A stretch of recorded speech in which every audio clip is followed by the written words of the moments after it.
Assalamu alaikum warahmatullahi wabarakatuh. Alhamdulillahi rabbil alamin. Wassalatu wassalamu ala nabiyyina Muhammad sallallahu alaihi wasallam wa ala alihi wa sahbihi ajma'in. Amma ba'du.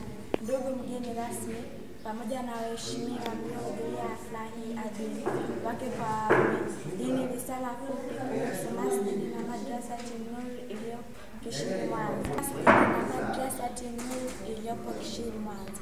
Masjidi na Madrasa An-Nur imeanzishwa kwa uwezo wa Allah Subhanahu wa Ta'ala mwaka 2013 kupitia kujitolea Waislamu. Allah Subhanahu wa Ta'ala awalipe heri. Mwaka huu wa madrasa ilianza na wanafunzi 15. Alhamdulillah, sasa tuna wanafunzi sajiliwa 271. Kama ilivyo ada, waheshimiwa, malengo na dira ni kitu muhimu katika maisha. Madrasa An-Nur Kishiri Mwanza ina baadhi ya malengo yake kama ifuatayo. Ya kwanza, dawa ya Bwana Mtume Muhammad sallallahu alaihi wasallam kusonga mbele na kufanya katika maisha yetu binadamu. La pili, kupata shule au kituo imara cha elimu. Ya tatu, kutengeneza biidhnillah au yaani kwa idhini ya Allah maisha ya Waislamu kiuchumi. Alkadhalika, ndugu waheshimiwa, hakuna safari isiyo na changamoto. Hivyo baadhi ya changamoto zinatukabili ni kama ifuatayo. Ya kwanza, uhaba wa maji, kiasi kwamba kwa wiki tunatumia shilingi 110,000. Hivyo biidhnillah Allah tuna uhitaji wa kiuchumi, uhitaji wa kuchimba kisima ili kunusuru hali hii. Ya pili, udongo wa eneo, kiasi kwamba msikiti hugeuka darasa na sala, kukosa utulivu.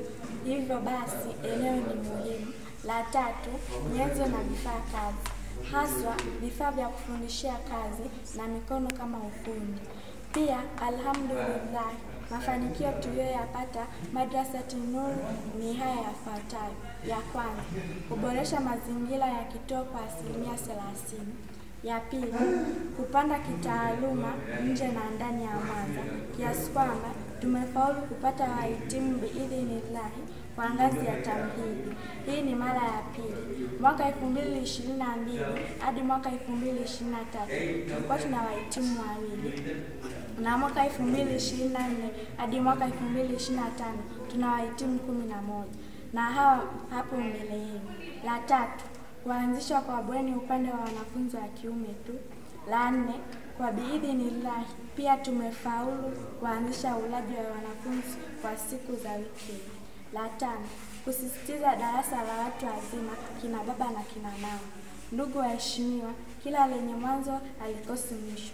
Tunapenda kuwapongeza wadhamini wetu wakubwa, yaani twamaanisha wazazi, walezi, waumini na wadau wa maendeleo kwa ujumla. Allah akupeni kila la heri, msivunjike moyo wala msichoke. Wassalamu alaikum warahmatullahi wabarakatuh.